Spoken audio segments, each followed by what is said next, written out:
Trenerė rungtynės, kuriuose turbūt reikėjo pergalės, bet jos baigėsi 0-0 ir tokios kovingos, sunkios, rudeniškos, bet kas lėmė, kad nepavyko nei vienai komandai pasižymėti?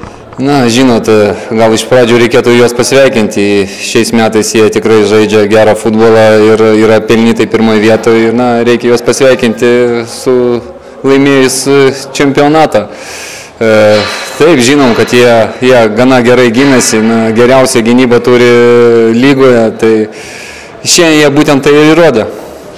Nors iš kitos pusės, ką galėčiau pasakyti šiandien, manau, kad nei viena, nei kita komanda neturėjo kažkokių tai tokių 100% momentų, tai tas rezultatas, manau, atspindi rezultatą.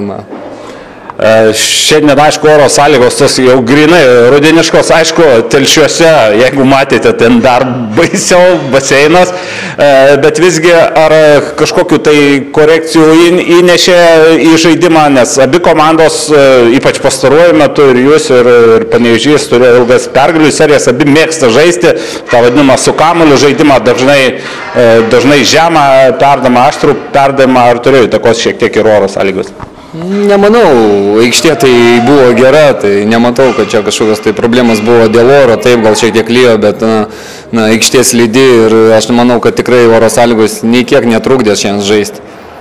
Laukiau šiek tiek Hegelmano tokio šturmo šiek tiek antram kėlinyje, bet jo sulaukiau tik paskutinėje minutėm, bet čia greičiausiai irgi yra ir varžovų nuopelnas, kad ne visai leido tą šturmą padaryti. Žinot, per pertrauką Rūbinės šalia girdėjusi, koks buvo jų treneris nepatenkintas pirmų kėlinių.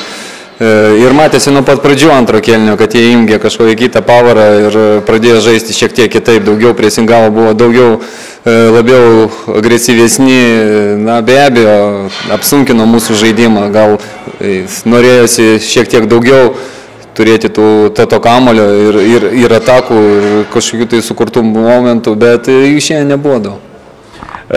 Na, kalbant apie Hegelmano ir Panevėžio tarpusavio dvikovas šiame sezone, jos buvo įdomios, permainingos ir buvo tai vienas iš kiečiausių riešutėlių naujiesiam čempionam. Na, aš manau, kad daugiau lygoj nėra nei vienos komandos, kuri įmušė tiek įvarčių jiem. Jie praleido tik 11 įvarčių berods, taip, mes 4 jiems įmušė.